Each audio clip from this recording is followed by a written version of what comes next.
নমস্কার, আমি অপুর সংসারে স্বাগত জানিয়ে শুরু করছি আজকের এই ভিডিওটি। আজকে অপুর সংসারের 2024-এর সফরটা কেমন কেটেছে, কিভাবে কেটেছে সেই কথাগুলো তোমাদের সঙ্গে শেয়ার করতে এলাম। আমি জানি আরো আগে করা উচিত ছিল, কারণ 2025-এর তো একটা মাস পেরিয়ে গেল, তাই না? হ্যাঁ, একটা মাস পেরিয়ে গেল। যাই হোক, বর্তমান সময় ভালো আর মন্দের ভীষণ একটা দ্বন্দ্ব। তার মধ্যে ভালোই সব পিছে পড়ে থাকে, মন্দটাই সবসময় এগিয়ে আছে সবার জীবন জুড়ে। সব পরিস্থিতির মধ্যে থেকেও ভালো থাকতে হবে, ভালো রাখতে হবে, এটাই আমাদের জীবন যুদ্ধের লড়াই। হ্যাঁ, সত্যি কথাই। 2024 পহেলা জানুয়ারি, অপুর সংসার, অপুর পরিবার সিমলায়। ভীষণ আনন্দ, ভীষণ আনন্দ, ভীষণ আনন্দ। দুই সন্তান স্বামীকে নিয়ে 2024-এর প্রথম দিনটা খুব আনন্দের সাথে কাটিয়েছি। ছেলেদের যেহেতু ছুটি ছিল, ওখানে 2 দিন কাটিয়ে বাড়ি ফিরে এলাম। ছেলেদের উইন্টার ভ্যাকেশন, ছেলেদের সঙ্গে দিনগুলো কেটে গেল। তারপর শুরু হলো আবার স্কুল শুরু হওয়ার পরেই জানুয়ারি মাস শেষের দিকে ছেলেদের সামনে পরীক্ষা। তখন পরীক্ষার একটা টেনশন, ছেলেদের পড়াশোনা, পরীক্ষার তৈরি, সবকিছু নিয়ে। ইতিমধ্যেই একটা সুসংবাদ উড়ে এলো। সুসংবাদটা পেয়ে আনন্দে আত্মহারা। হ্যাঁ, সত্যি কথাই আনন্দে আত্মহারা। বিশেষ করে আমার জন্য। ছোট পিসিমার মেয়ে, আমার বোনের বিয়ে ঠিক হচ্ছে। এই খবরটা পাওয়াতে যেন মনে হচ্ছিল যে সেই মুহূর্তেই ছুটে যাই। আমি দিল্লিতে, বাপের বাড়ি, শ্বশুর বাড়ি সবাই ছত্তিশগড়, বহু দূর, 7 সমুদ্র। কিন্তু বোনের বিয়ে বলে কথা, বিয়ে হয়েছে আমার 22 বছর। 22 বছরের মধ্যে সেইভাবে কোনো বিয়ে অ্যাটেন্ড করতে পারিনি। তার জন্য আমার তো আরো খুশি। যাই হোক, ছেলেদের পরীক্ষা শেষ হলো। পরীক্ষা শেষ হওয়ার সঙ্গে সঙ্গেই নেমে পড়লাম শপিং করতে। একটা মাস পুরো শপিং করেছি, পায়ের চটির থেকে নিয়ে মাথার ক্লিপ পর্যন্ত কিছুই বাদ রাখিনি। বোনের বিয়ের দিন নির্ধারিত হলো 18 এপ্রিল, যখন সবার ছেলে মেয়ের পরীক্ষা শেষ হয়ে যাবে, সবাই মিলে গিয়ে যেন আনন্দ করতে পারি। হ্যাঁ, 16 এপ্রিল বোনের বিয়েতে রওনা হলাম দিল্লি থেকে ছত্তিশগড়। ভীষণ আনন্দ করলাম বিয়েতে গিয়ে। বিয়ে, বৌভাত, বাপের বাড়ি, ভাইজি, ভাই বেটা, ভাই বউ, ভাই সবাই মিলে কেটে গেল 10টা দিন। ফিরে এলাম আবার সংসারে। 25 তারিখ ওখান থেকে রওনা হলাম, 26 তারিখে বাড়িতে এসে পৌঁছালাম এপ্রিল মাসে। বুঝতেই পারছো, বিয়ে বাড়ির এনজয় করা, জামা কাপড় ধোয়া কাচা, বাড়িঘর পরিষ্কার পরিচ্ছন্ন করতে করতে একটা সপ্তাহ পেরিয়ে গেল। শ্বশুর মশাইকে দেখে এসেছিলাম, অসুস্থ ছিলেন।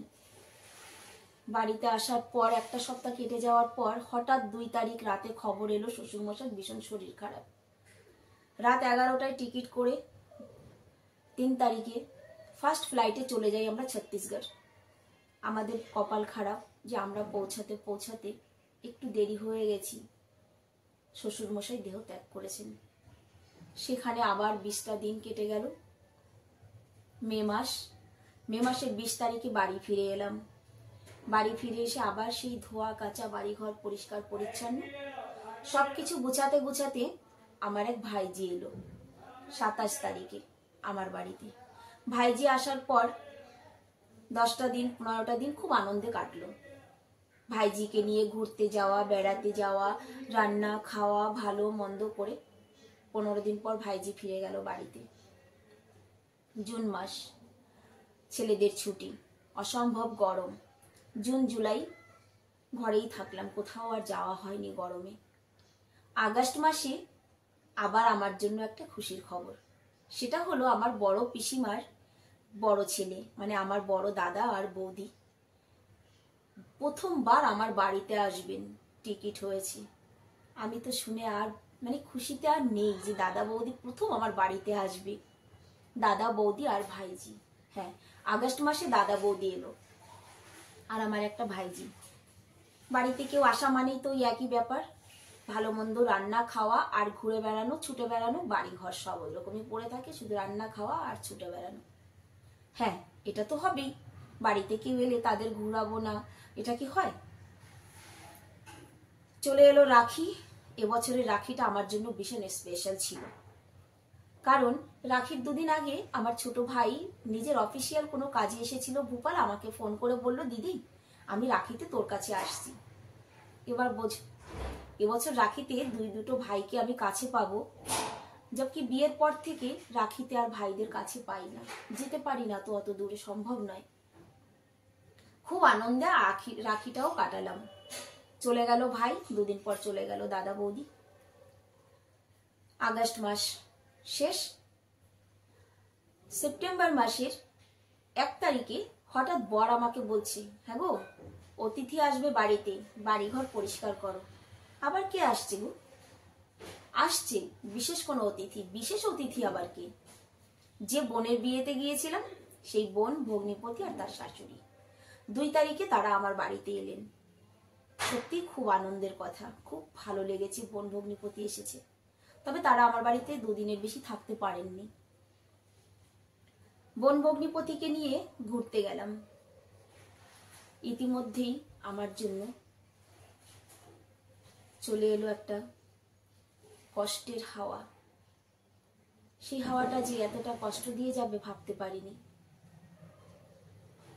বোন ভগ্নিপতিকে নিয়ে লোটাস টেম্পল ঘুরছি, তখন আমার বরের ফোন, অপু আমার কোমর ব্যথা করছে ভীষণ। আর ওনার কোমর ব্যথা করছে শুনলেই সত্যি আমি ভীষণ ভীষণ টেনশন হতাম, মানে হয় আমার, বা ভীষণ টেনশনে পড়ে যাই। তার একটাই কারণ, সেটা হচ্ছে আমার বরের দুটো অপারেশন করা হয়েছে। আর ওনার অপারেশনগুলো আমি দিল্লি থেকে করাইনি, করানো হয়েছে ছত্তিশগড় থেকে। যেহেতু এখানে আমার কেউ নেই, ওখানে ভাই, ভাইবো, বাবা সবাই, তো তাদের কাছে গিয়ে করানো হয়েছিল।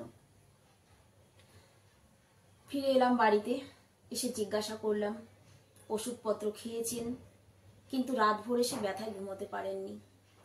পরের দিন বোনরাও চলে গেল। পরের দিন দেখলাম ওনার ব্যথাটা আরো অনেক বেড়ে গেছে। 5 তারিখ ফার্স্ট ফ্লাইটে ওনাকে পাঠিয়ে দিলাম ছত্তিশগড় ডাক্তার দেখাতে। সেখানে গিয়ে 4-5 দিন ডক্টর অবজারভেশনে ছিলেন, থেকে বাড়িতে ফিরে এলেন। আমি ছেলেদের স্কুলে আনা নেওয়া সবকিছুই করছিলাম। বাড়ি ফিরে আসার একদিন পর হঠাৎ ওনার খুব শ্বাসকষ্ট হচ্ছিলেন। শ্বাসকষ্টটা এতই হচ্ছে যে অক্সিজেন মাস্ক নিতে হচ্ছিল ওনার। আমি দিশাহারা হয়ে গেলাম যে এখন আমি কি করব। কিছুই বুঝতে না পেরে 11 তারিখ রাতে, সেপ্টেম্বর 11 তারিখ রাত 12টায় 2 ছেলেকে তালা বন্ধ করে রেখে বরকে নিয়ে ছুটলাম হসপিটালে, ইমার্জেন্সিতে ভর্তি করলাম। সেখানে গিয়ে সমস্ত টেস্ট করার পর ডক্টর বলল ওনার চেস্টে জল জমেছে, যেটা সিরিঞ্জের দ্বারা বেরোবে না, ওনাকে একটা সার্জারি করে ড্রেন করে বের করতে হবে। সত্যি কথা, এমন লাগছিল যেন মাথার উপরে বজ্রপাত হয়ে গেছে আমার। হ্যাঁ, বাড়িতে খবর পেল, আমার দাদা বৌদি ছুটে এলো বাড়ির থেকে।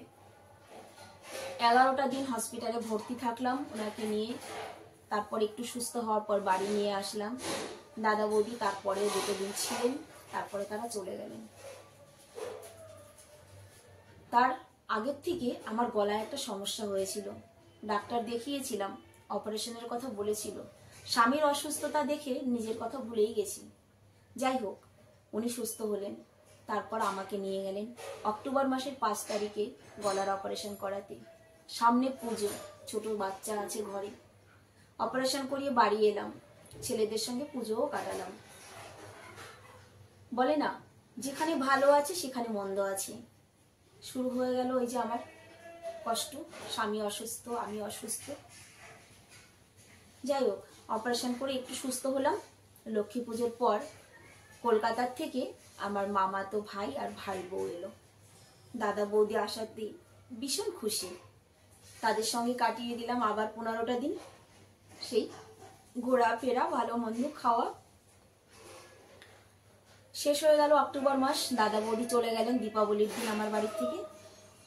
তারপর ছোট ছেলের জন্মদিন ছিলেন 11-11-তে ছোট ছেলের জন্মদিন। ছোট ছেলের জন্মদিন পেরিয়ে যাওয়ার পর আমার বান্ধবী এলো গ্রাম থেকে। বান্ধবী এসে আবার 15টা দিন আমার বাড়িতে ছিল। সেই আবার ঘোরাফেরা, খাওয়া দাওয়া, আনন্দ।